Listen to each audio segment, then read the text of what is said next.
'Pag bibigyan ka ng tubig, naku, huwag mong iinumin kaagad. Ipainom mo muna sa kanila baka bigla kang matulog. Hello mga kabopos, welcome sa BRP. Magandang umaga, magandang hapon, magandang gabi, Luzon, Visayas, Mindanao, mga kababayan nating nakatira sa iba't ibang panig ng mundo. Siyempre, yung mga magigiting nating mga OFW dyan, mga magigiting nating mga kapulisan at kasundaluhan, kayo po ang tunay na bayani. Binabati ko po kayo ng isang mapagpalang araw. Okay, mga kabopos, wag na tayong magpatumpik-tumpik pa. Ito ang mainit-init na balita, umuusok, nagliliyab, trending at viral. Pastor Apollo C. Kibuloy may patong na 10 milyong piso sa kanyang ulo at tig 1 milyon sa kanyang mga kasama. Huwag na tayong magpatumpik-tumpik pa at panoorin natin ang official statement ng ating DILG Secretary Benhur Abalos. Let's watch this.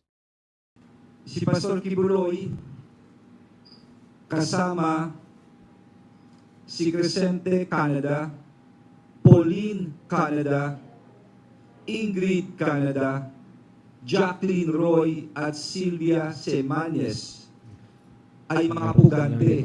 Sila ay pinag-ahanap ng mga otoridad dahil sila ay may warrant of arrest na inisyu ang isang korte. Ang kaso nila sa ating mga kababayan ay child abuse, bata, and exploitation, child abuse and exploitation, at qualified trafficking. Hindi biro ang kasong ito, kaya ito'y walang piyansa, ang sabi ng korte. Hanggang sa ngayon ay sila'y pinag-ahanap ng mga otoridad.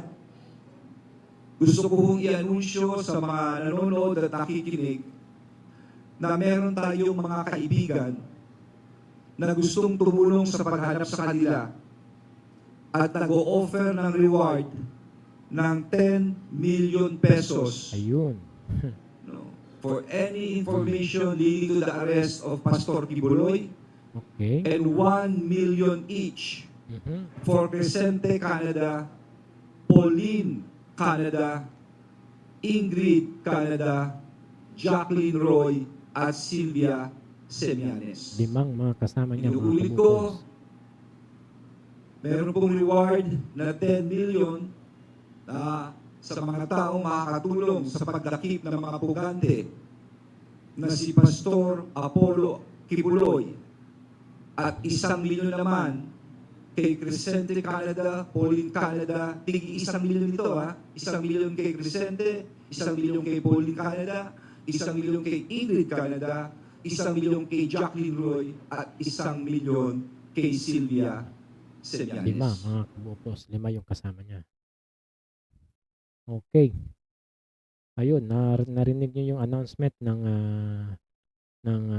ating DILG Secretary na si Benhur Abalos, mga kabopos. Legit po yung ating sinasabi na mayroon siyang patong na 10 million sa kanyang ulo. Para sa kanya lang yon. At iba pa yung mga 5 kasama niya na may tigi 1 milyon na patong sa ulo din. So, pag naisumbong nyo lahat ng mga to, meron kayong mga taginting na 15 million pesos para kayong tumama sa loto. Mga kabopos, ano kaya ang masasabi ni Pastor Apollo Kibuloy dito? Sigurado ko ngayong gabi, hindi makakatulog to. Nagkakagulo ang nandun sa mga QOGC niya.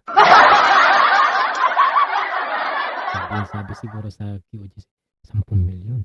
10 milyon brother, 10 milyon sister. Anong gagawin natin? ano, susumbong na ba natin? Sayang tong 10 milyon na to. Ito, Pastor Apollo Kibuloy, no? Advice ko lang sa'yo to. Pero tayong dalawa lang ang nakakaalam.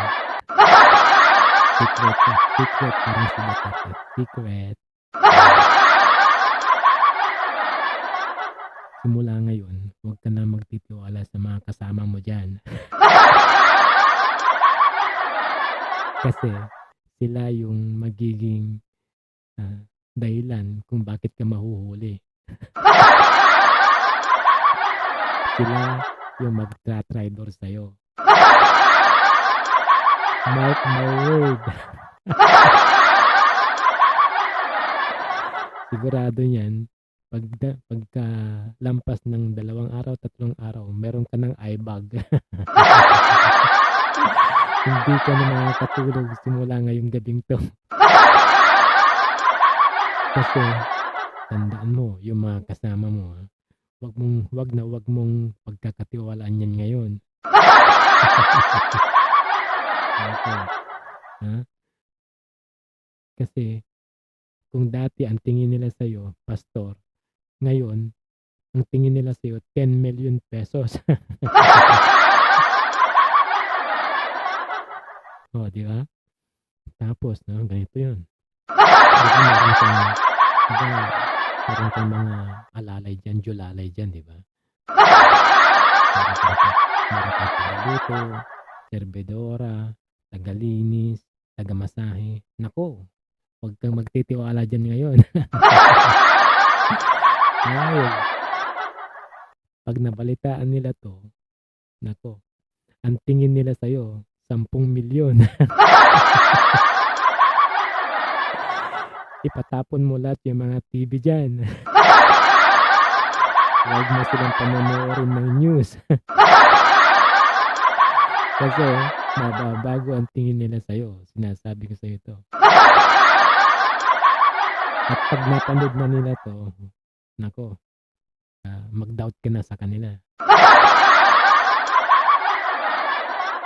Pag bibigyan ka ng tubig, naku, huwag mong iinumin kaagad. Ipainom mo muna sa kanila, baka bigla kang matulog. Paggising mo, nasa kulungan ka na. Isa pa, 'pag may binigay na pagkain sa'yo, naku, wag mong kakainin. Dahil 'pag kinain mo baka may pampatulog yan, paggising mo nasa kulungan ka na rin.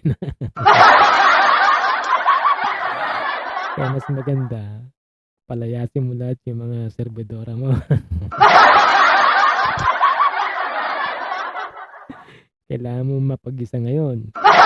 Kasi lahat ng tao, na nasa paligid mo ang tingin sa'yo 10,000,000 pesos. Oh, 'di ba? Nakakatakot 'yan. Hindi ka makakatulog niyan. Ha? Paano ka pa makakakampante niyan?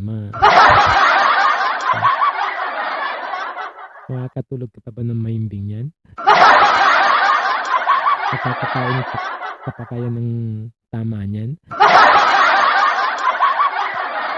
At, maiinom mo pa ba yung mga tubig na binibigay sa'yo? Sabi ko sa'yo, you can run but you cannot hide. Nakakapagtago ka ngayon pero hindi magtatagal at mahanap ka rin. Kasi ang magta-traitor sa'yo yung mga kasama mo diyan. Hala ka. Okay mga kabukos, hanggang dito na lang po ang aking vlog. Ito po, totoo to, 10,000,000 reward para kay Apostol C. Quiboloy. Wanted na po siya. So kung may alam kayo kung nasaan siya, pagbigay alam nyo na. Nakakatulong pa kayo sa gobyerno. Okay, hindi po yung kasalanan kasi wanted po itong pinaghahanap. Okay? Pag may alam kayo, sabihin nyo lang sa may kinauukulan at magkakaroon kayo ng 10,000,000 pesos. Hanggang dito na lang po mga kabukos. Ingat po palagi at God bless. Bye.